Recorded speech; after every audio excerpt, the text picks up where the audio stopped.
Have you ever thought about buying gold but then got stopped in your tracks by one simple word? Karat? If so, you are definitely not alone. So today, we're going to demystify what it all means, and we'll do it by following the story of a pretty clever character named Crook. So, meet Crook. He's been watching the price of gold go up and up, and he has this light bulb moment. Why not take his life savings, which happens to be a nice little pile of shells, and turn it into gold? I mean, it sounds like a pretty solid plan for the future, right? And just like that, Crook's golden dream is officially in motion. He scoops up all his shells and makes his way down to the gold market, totally ready to make a savvy investment. He spots this really chic, expensive-looking shop and walks right in, full of confidence. He goes up to the shopkeeper and says, "Hey, I'm not just looking around. I'm here to buy gold, specifically as an investment." But this is where his super straightforward plan hits a tiny little confusing snag. You see, the shopkeeper's very first question gets us right to the heart of this whole explainer. What exactly is a karat? That's it. That's the question. What carat do you want? And it leaves poor Crook just completely stumped. And let's be honest, it's a moment a lot of first-time gold buyers can relate to. What in the world does carat have to do with anything? Luckily for Crook, the shopkeeper was a pretty nice guy and was happy to explain. He says, "Look, karat is just a measure of purity. That's it. It just tells you how much of that shiny metal you're holding is pure, actual gold, and how much is other stuff that it's mixed with." Okay, so carat equals purity. Simple enough. Now let's break down the most common types of gold you're going to see out there and figure out what each one is actually used for. So here's the thing you have to understand.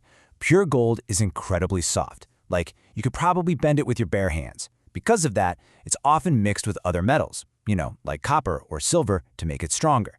That mixture is called an alloy. So, let's look at this chart. 24 karat is the big one.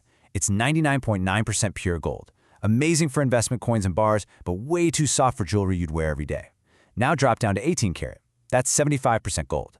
It's at perfect sweet spot, durable enough for rings and necklaces, but still has a ton of value. And then you got 14 karat, which is about 58% gold. It's a much more affordable option. Of course, there are other carats, but these three are the main ones you'll run into.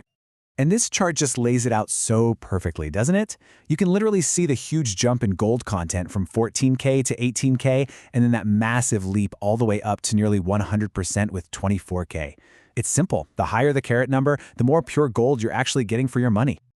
Okay, so this is all great information, but how does it help our guy, Crook? Remember, he's not shopping for a new necklace, he's on a mission. He wants a solid investment. So which carat should he be asking for? And the shopkeeper's advice here is absolutely key. He tells Crook that for a pure investment, 24 karat is, well, it's the literal gold standard. That's what you want for bars and coins. 18 karat is also a really solid choice, giving you a great balance of value and practicality. But 14 karat, with its lower gold content, it's not really what you'd call an investment-grade option. So, just like that, Crook is now a karat expert. He gets the difference, he knows what's what, but now, armed with all this new knowledge, he faces his final, and maybe his most relatable, decision. He carefully counts out his shells, and then a thought crosses his mind, a thought I think we can all understand. He thinks, okay, I could make this very sensible, long-term investment in my future, or I could take this money and get a mind-blowingly delicious kebab platter right now, and, just forget about the future for a bit. It's that classic battle, isn't it? Planning for tomorrow versus enjoying today. And that brings us to the final question for you. Now that you're a karat expert too, what would you choose? Would you go for the immediate satisfaction of that delicious kebab, or would you opt for the long-term security of the gold? Think about it. Kebab or gold?